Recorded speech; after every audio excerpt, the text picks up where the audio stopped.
বছরে আমরা কি পেয়েছি? 1 বছরে আমরা কি পেয়েছি? আমরা না পেয়েছি আমাদের সঠিক স্বাধীনতা, আমরা না পেয়েছি ন্যায় বিচার, আমরা না পেয়েছি আমাদের মানবিক অধিকার। আজকে তাই এখানে দাঁড়িয়ে আমাকে বলতে হচ্ছে, দুঃখের সাথে লজ্জার সাথে বলতে হচ্ছে, আজ আমরা ক্ষমা চেয়ে নিচ্ছি আমার রাষ্ট্র পুনর্গঠনের সেই সেরা অফিসারদের কাছে, তাদের পরিবারদের কাছে, যারা বিডিআর বিদ্রোহের নামে রাষ্ট্রীয় হত্যাযজ্ঞের শিকার হয়েছে। আজকে আমি ক্ষমা চেয়ে যাচ্ছি আমার সেই বোন চালানির কাছে, যে 24 ঘন্টার বেশি সীমান্তের কাঁটাতারে ঝুলেছিল, কিন্তু 1 বছর পার হলেও আমরা তার জন্য ন্যায় বিচারের উদ্যোগ নিতে পারিনি।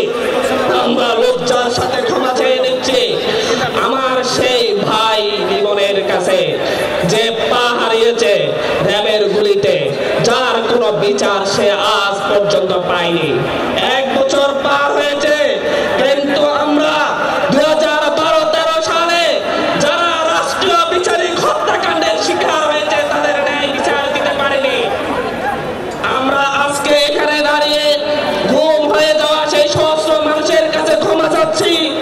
ইলিয়াস আলী রহমান আজমি সহ যারা গুম হয়ে দীর্ঘদিন যাবৎ যারা গুম হয়েছিলেন, আমরা আজকে এখানে আমাদের সেই দর্শিতা বোনদের স্মরণ করছি, নুসরাত তরুদের, যাদেরকে আজ পর্যন্ত ন্যায় বিচার আমরা দিতে পারিনি।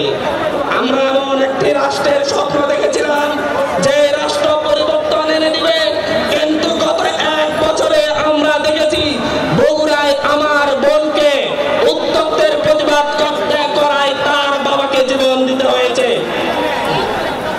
আমরা এমন একটি অবস্থা দেখেছি আমাদের এই স্বাধীন রাষ্ট্রে জুলাইয়ের পরও আমাদেরকে ট্রিপল মার্ডারের মতো ঘটনা কুমিল্লার মুরাদনগরে ঘটতে দেখেছি, এবং আসামিদেরকে গ্রেফতার করা হয় একটি রাজনৈতিক দলের নেতারা থানা হেফাজত থেকে আসামিদেরকে ছিনিয়ে আনে। আমরা সেই 1 বছর পর আজকে আমরা 1 বছর পরে এমন অবস্থায় এসেছি, আমার শহীদ ভাই জসিমের কন্যা ধর্ষিত হয়েছে, বিচার পাইনি, আত্মহত্যা করতে হয়েছে। আমরা লজ্জিত। আমরা আজকে এমন জায়গায় এসে শুধুমাত্র একটি কথা বলবো, শিক্ষা প্রতিষ্ঠান নিরাপদ হয়ে ওঠেনি 1 বছর। আমরা আজকে এই জায়গায় 1 বছর পরে এসে আমরা দেখেছি মিরপুরে কিভাবে আমাদের ভাইদেরকে পাথরের আঘাতে হত্যা করা হয়েছে, কিন্তু ন্যায় বিচার পাচ্ছি না। তারপরও বলছি আমরা লড়বো, এনসিপি লড়বে এই দেশের সকলের অধিকারের জন্য, ন্যায় বিচারের জন্য, মানবিক মর্যাদার জন্য এনসিপি লড়বে।